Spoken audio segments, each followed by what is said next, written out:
27 मार्च को हम लोग को FII की तरफ से बहुत ह्यूज बाइंग देखने को मिला है। पिछले 6 महीने से FI केवल सेलिंग कर रहे थे, वहीं पे अभी के समय अगर देखेंगे मार्च मंथ में FII ने बहुत ज़बरदस्त यहाँ पे बाइंग किया है। और 27 मार्च के दिन अगर देखेंगे तो FII की तरफ से 11,111 करोड़ के यहाँ पे बाइंग हुआ है। तो जम के FII ने बाइंग किया है इंडियन मार्केट में। और मार्च मंथ का डेटा देखेंगे तो मार्च मंथ में FII की तरफ से नेट बाइंग देखने को मिलेगा। पिछले 5 महीने से FII की तरफ से नेट सेलिंग देखने को मिल रहा था, वहीं पे अभी के समय यानी मार्च महीने के समय में देखेंगे तो ये नेट बाइंग में आ सकता है।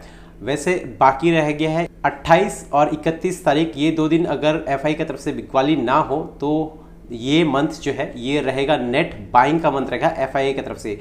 वैसे ग्लोबल मार्केट को देखेंगे तो ग्लोबल मार्केट का सेंटीमेंट वैसे ठीक नहीं है, क्योंकि ये जो ट्रंप का टैरिफ डायरेक्ट 25% टैक्स जो लगा है, ये चीज़ मार्केट को पसंद नहीं है और मार्केट एकदम से रिएक्ट जो कर रहा है, नेगेटिव रिएक्ट कर रहा है। और वहीं पे देखेंगे 28 तारीख को डाउ जोन्स और नेस्डेक में भी हम लोग को ह्यूज यहाँ पे गिरावट देखने को मिला है। डाउ जोन्स में 1.69% और नेस्डेक में हम लोग को 2.7% तक का गिरावट देखने को मिला है। तो ये चीज़ टैरिफ से रिलेटेड जो बात है, ये चीज़ मार्केट को पसंद नहीं आ रहा है और मार्केट यहाँ पे नेगेटिव रिएक्ट कर रहा है। तो देखते हैं हमारे इंडियन मार्केट में 2 अप्रैल के बाद जो ये टैरिफ लगने की बात है, उससे हमारा इंडियन मार्केट कैसा रिएक्ट करता है। और अप्रैल मंथ में कंपनीज़ के अर्निंग्स पे आने वाले हैं, तो देखना है कि कंपनी के अर्निंग्स में कैसे यहाँ पे परफॉर्म होते हैं, कंपनीज़ का कैसा रिजल्ट आता है और उसको देख के हमारा इंडियन मार्केट कैसे परफॉर्म करता है। और साथ में शायद 9 अप्रैल को मॉनेटरी पॉलिसी यहाँ पे लागू हो सकता है, हम लोग को रेट कट देखने को मिल सकते हैं। और अभी के समय अगर रेट कट होता है तो ये हमारे बाजार के लिए अच्छा रहेगा और देखेंगे उसके बाद कि मार्केट कैसा रिएक्ट करता है। चलते हैं, अब एक कमेंट आया है हमारे यहाँ पे, तो इस कमेंट को हम लोग देख लेते हैं। यहाँ पे एक सर ने कमेंट किया है, द लॉन्ग टर्म इन्वेस्टर इनका नाम है, यहाँ नाम लिख रखे हैं। इनका कहना है, हम स्टॉक इन्वेस्टर हैं भाई, तुमसे भी ज़्यादा परसेंटेज प्रॉफिट होगा मेरा बहुत जल्दी। तो इनका कहना है कि ये स्टॉक में इन्वेस्टिंग करते हैं और जल्द ही इनका प्रॉफिट हमसे बहुत ज़्यादा होगा। तो देखिए, स्टॉक में इन्वेस्टिंग जो करते हैं वहाँ पे मैं मानता हूँ कि प्रॉफिट ज़्यादा होते हैं, वहाँ पे लॉसेस भी ज़्यादा होता है।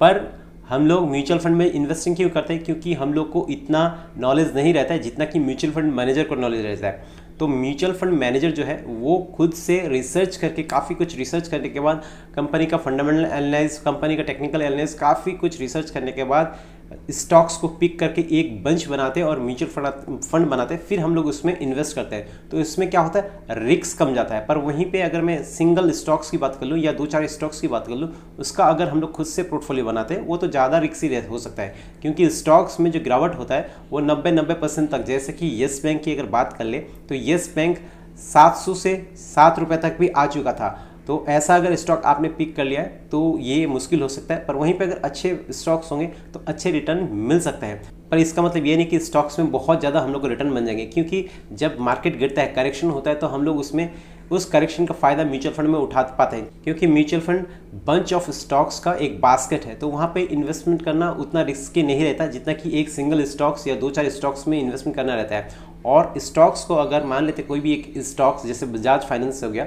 तो उसका करंटली मार्केट प्राइस 9,000 के करीब चल रहा है। तो अगर मार्केट करेक्ट होता है और मुझे इन्वेस्टमेंट करना रहता है, तो मेरे पास अगर 5 या 6 या 7 हज़ार रुपये अगर अमाउंट है मेरे पास और मुझे उसे इन्वेस्टमेंट करना है, तो बजाज फाइनेंस के एक स्टॉक मुझे बाई करने के लिए 9,000 रुपीज़ लगेंगे। पर वहीं पे म्यूचुअल फंड में अगर करेक्शन होता है तो वहाँ पे मैं मिनिमम 100 रुपीज़, 200, 500, 1000 रुपीज़ भी इन्वेस्ट कर सकता हूँ। तो यहाँ पे फ्लेक्सिबिलिटी ज़्यादा हम लोग के पास है म्यूचुअल फंड में इन्वेस्टमेंट करने का। और हम लोग को पता है कि म्यूचुअल फंड में रिस्क कम है और समय के साथ इसमें कंपाउंडिंग होता है और ये कॉर्पस बहुत बड़ा बन जाता है। वहीं पे स्टॉक में हम लोग अगर 15, 20 या 30, 40% तक का प्रॉफिट आ जाता है तो हम लोग क्या करते हैं, वहाँ से निकल जाते हैं। या तो जो लोग होल्ड करते हैं तो फिर ये डाउन आता है, फिर अप जाता है और हम लोग अच्छे से एवरेजिंग भी नहीं कर पाते हैं स्टॉक्स में, क्योंकि स्टॉक्स जो है उसमें पैसे भी ज़्यादा लगते हैं और उसमें रिस्क भी बहुत ज़्यादा रहता है। तो उस हिसाब से म्यूचुअल फंड में रिस्क कम रहता है, पर पैसे भी आप थोड़े थोड़े करके पैसे जोड़ के भी इन्वेस्टमेंट कर सकते हैं। हर गिरावट में उसका फायदा भी उठा सकते हैं, लमसम भी कर सकते हैं। साथ में मंथली बेसिस पे हम लोग का SIP जाते रहता है। मार्केट चाहे गिर रहा हो या मार्केट चाहे रिकवर कर रहा हो, दोनों जगह हमारा जो है इन्वेस्टमेंट होता है और लॉन्ग रन में जाके एक अच्छा कॉर्पस हम लोग को यहाँ पे बना के देता है। तो स्टॉक्स में इन्वेस्टमेंट कर रहे हैं, अगर आपको अच्छा रिसर्च, आपको अच्छा नॉलेज है स्टॉक्स के बारे में तो अच्छी बात है, वरना मैं तो कहूँगा कि म्यूचुअल फंड में इन्वेस्टमेंट करना है।